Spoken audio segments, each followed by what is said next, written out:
At daybreak, the patriarch called court artist Liu Chen to fresco the wall of the south corridor.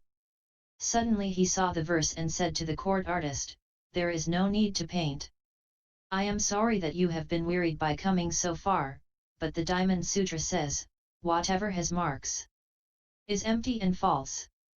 Instead leave this verse for people to recite and uphold. Those who cultivate in accordance with this verse will not fall into the evil destinies and will attain great merit." He then ordered the disciples to light incense and bow before it, and to recite it, thus enabling them to see their own nature. The disciples all recited it and exclaimed, "Excellent!" Commentary.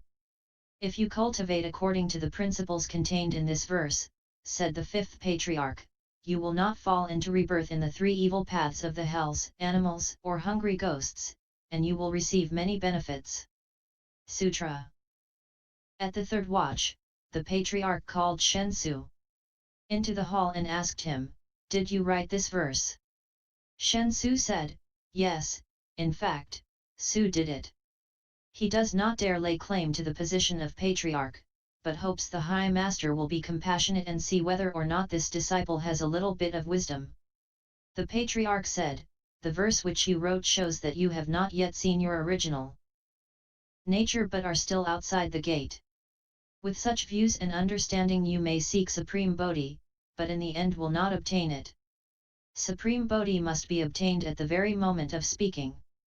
In recognizing the original mind, at all times, in every thought, you yourself will see that the 10,000 dharmas are unblocked, in one truth is all truth and the 10,000 states are of themselves thus, as they are. The thusness of the mind, just that is true reality. If seen in this way, it is indeed the self-nature of Supreme Bodhi." Commentary. The Patriarch chose the same hour at which Shen Su had written the verse on the wall the night before. He secretly called him in and said, "Psst. Was it you who wrote that verse?" "Yes, yes," Shen Su whispered back, "Yes, in fact, I, Su, wrote it. I do not dare seek the status of the Patriarch, but your verse shows that you are still an outsider," said the Fifth Patriarch. "You have not yet seen your nature. As soon as you speak the words, know your original nature. When you understand the mind and see your own nature, you know that the nature is not produced and not destroyed, for at all times, all dharmas are perfectly fused, without the slightest bit of obstruction. There is no place where all dharmas are not identical. When you understand one truth, all truth is understood. The 10,000 externals are all produced from the state which is thus, unmoving. And within the mind which is thus, unmoving, true reality is to be found. Seen in this way, this state is the original nature exactly, it is the highest enlightenment. And so, in response to Shen Su, I wrote a verse myself. Because of the way 10,000 things are born. One who obtains it penetrates the mystery oneself. Awakened, the basic substance is fathomed. Bodhi does not decrease or increase. Sutra. Go and think it over for a day or two. Compose another verse and bring it to me to see. If you have been able to enter the gate, I will transmit the robe and dharma to you." Shen Su made obeisance and left. Several days passed, but he was unable to compose a verse. His mind was agitated and confused and his thoughts and mood were uneasy. He was as if in a dream, whether walking or sitting down, he could not be happy. Commentary. After the Great Master had explained that the Bodhi self-nature cannot be sought with the mind that wants to take advantage of things, he told Shen Su, "If you obtain the original substance, become enlightened and understand the mind and see your self-nature, entering the gate of the Buddha Dharma so that you are no longer on the outside, I will transmit the Dharma to you. Enter. The gate means understand the mind and see your own nature." As the days passed, Shen Su gradually went insane. Neither his mood nor his thoughts would calm down. Although he was unable to fall asleep, he was as if in a dream. He didn't know what he was doing because his desire to become patriarch was so great. I believe that, after he failed the initial test and then was unable to compose another verse, he even considered suicide. Sutra. 2 days later, a young boy chanting that verse passed by the threshing room.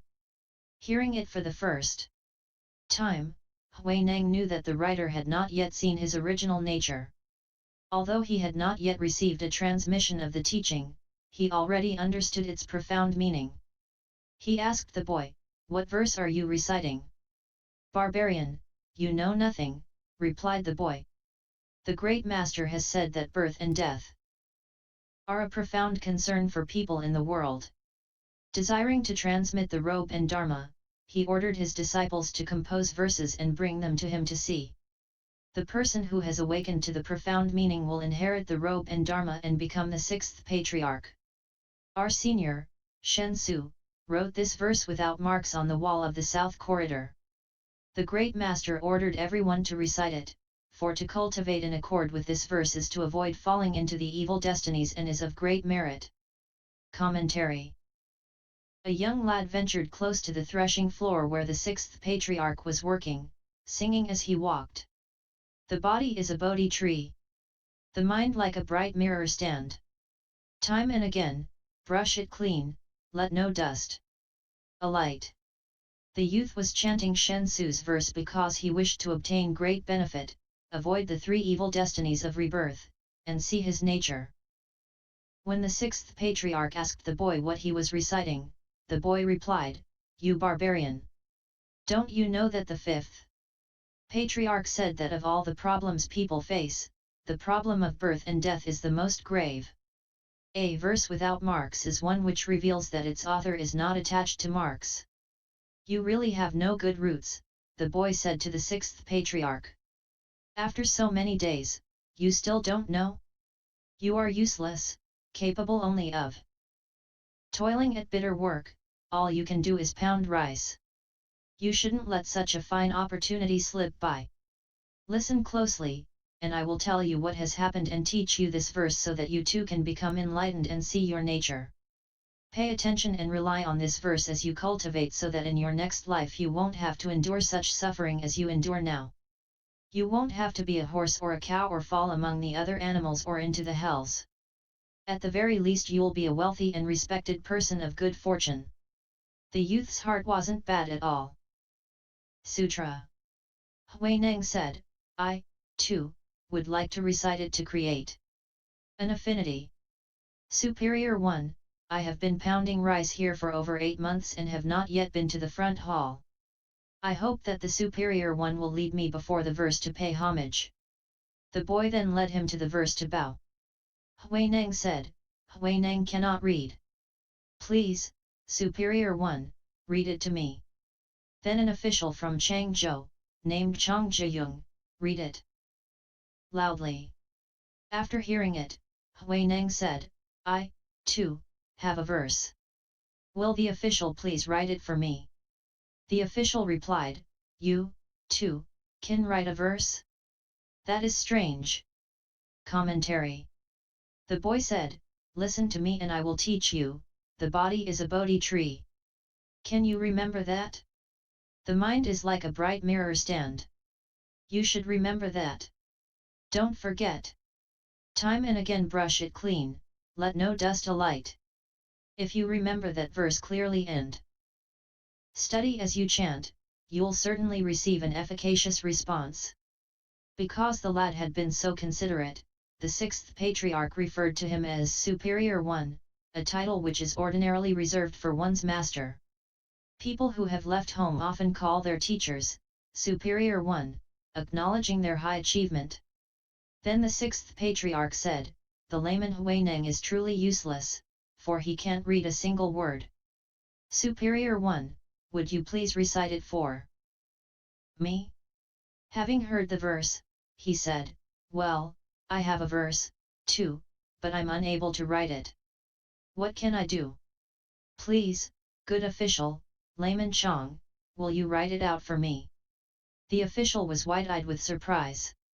He looked scornfully at the barbarian and said, "Ha! You can write a verse? This is very strange. In my whole life I have never heard of an illiterate who can write verses. Sutra. Huineng said to the official, if you wish to study the Supreme Bodhi, do not slight the beginner. The lowest people may have the highest wisdom, the highest people may have the least wisdom.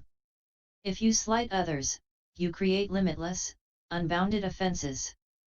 The official said, recite your verse and I will write it out for you. If you obtain the Dharma you must take me across first. Do not forget these words. Huineng's verse reads. Originally Bodhi has no tree, the bright mirror has no stand. Originally there is not a single thing, where can dust alight.